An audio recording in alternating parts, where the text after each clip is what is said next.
Le 25 mars 2020 TT5. Ce jour le Seigneur Jésus, frère Heber a eu un RVE. Dans le RVE c'était le prêt de frère Heber, donnant des liasses d'argent Heber, tous en billets de 100, liasse par liasse. Alors il les a donné frère Heber. Ensuite il a instruit Heber, en disant garde-les, jusqu'à ce que tu les donnes maman plus tard. Puis le RVE s'est terminé, disant de les confier, la garde de frère Heber, jusqu'à ce que plus tard, il soit remis maman. En fait, le preux dans le RVE est le Seigneur Jésus-Christ. Quand maman cesse le royaume des cieux. Quant aux liasses d'argent, remise frère Heber.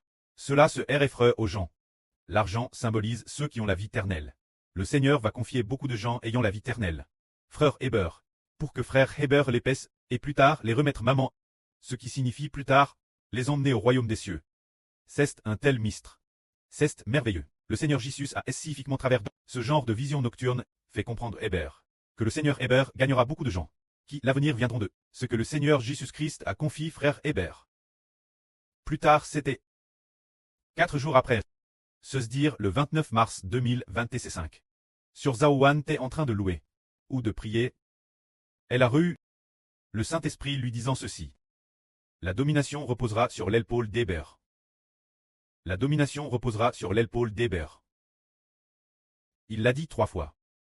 La domination reposera sur son pôle. Ce verset, le livre du prophète Saïd dit qu'il y a un enfant. La domination reposera sur son pôle. Alors, cet enfant.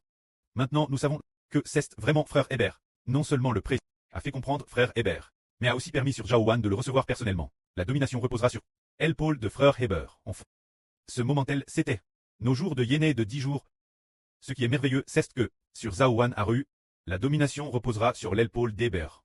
Le lendemain de cette parole, ce moment-tel pendant ces 10 jours, frère Heber n'avait pas contact sur Jaouan, ni contact les frères et sœurs. Il se concentrait sur la prière, et se concentrait sur le jeûne. Le lendemain de ce jour, frère Heber a hervé que frère Heber devenait empereur. Devenant empereur, alors il a tendu son territoire. Les terres s'étendaient continuellement. Tout comme Qin Shi Huang.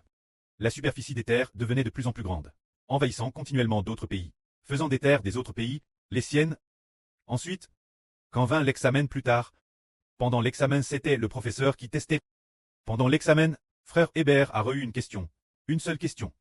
Cette question portait sur Qin Shi Huang, demandant Heber, que signifie le Shi dans Qin Shi Huang.